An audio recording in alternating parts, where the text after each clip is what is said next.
চলুন আজকে কোরিয়ার একটা অন্যতম সুন্দর জায়গা দেখাই, যে জায়গাটা সম্পর্কে এখনো অনেকে জানেই না। এই জায়গাটার নাম হচ্ছে হোয়াদাম সুপ বা হোয়াদাম বোটানিক্যাল গার্ডেন।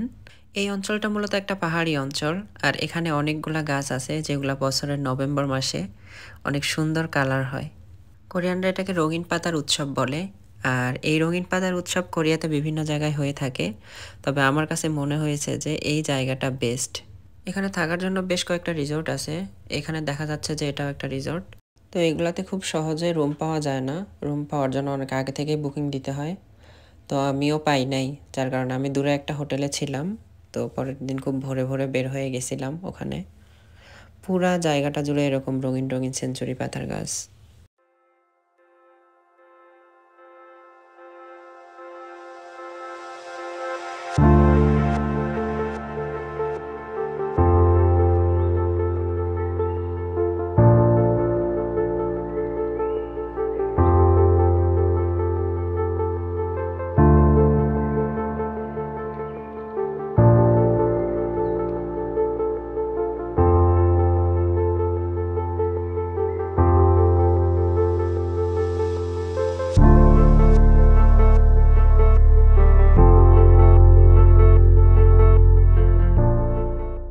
একদমই সকাল সকাল গিয়ে আমি টিকিট কেটে ভিতরে ঢুকে গেলাম।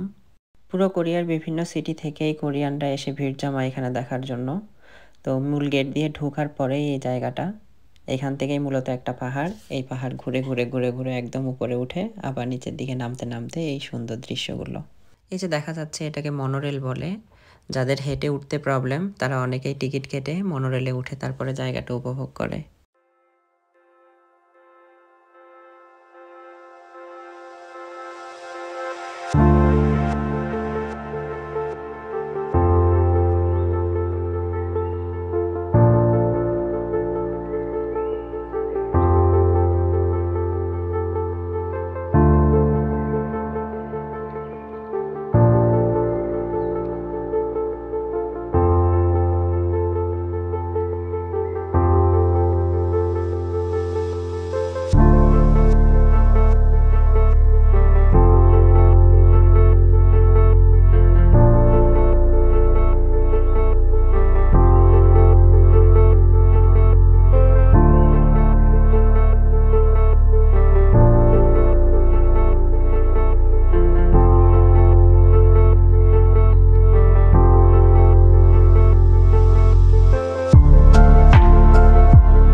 মনোরেল থেকে বোটানিক্যাল গার্ডেনটা কেমন দেখা যায় সেটা দেখার ইচ্ছা আমারও ছিল, যার জন্য আমিও মনোরেলে উঠেছিলাম। তো অনেক সুন্দর দেখা যায় আসলে।